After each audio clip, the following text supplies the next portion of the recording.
ให้เรามาพบย้อนคืนวันเก่าเรารักกันแค่ไหนเมื่อเธอจากไปไม่ทิ้งร่องรอยอะไรไว้ให้ใครได้รู้ว่าเธอคือคนที่พิเศษเหลือเกินวันนี้ฉันกลับมาที่ตรงนี้มาเพื่อขอพรให้เธอพ้นจากความผิดแม้เธอจะทำไม่ได้อย่างที่เคยสัญญาอนาคตข้างหน้าถ้ามีใครผิดก็ให้เป็นฉันคนเดียว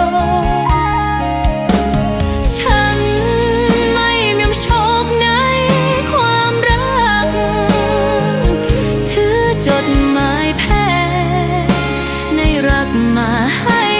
เธอจึงแพ้ให้กับความรักและเธอเลือกเดินจากไปกับใครอีกคนของเราฉันคือคนที่แพ้ชีวิตนี้เธอลืมเธอได้ยังไงคิดถึงเธอในวันที่ฟ้าครึ้มฝนโปรยเรื่องราวของเราก็ขอให้เป็นเพียงแค่เรื่องราวหนึ่งเท่านั้น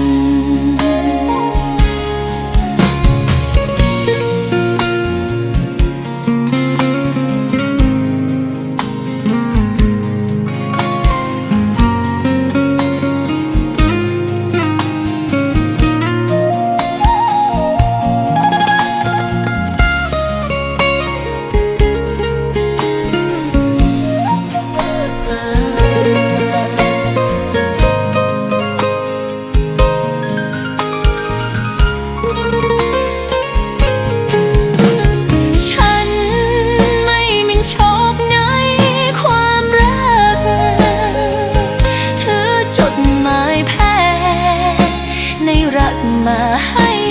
เธอจึงแพ้ให้กับความรักและเธอเลือกเดินจากไปกับใครอีกคนเรื่องราวของเราฉันคือคนที่แพ้ชีวิตนี้จะลืมเธอได้ยังไงคิดถึงเธอในวันที่ฟ้าครึ้มฝนโปรยเรื่องราวของเราก็ขอให้เป็นเพียงแค่เรื่องราวหนึ่ง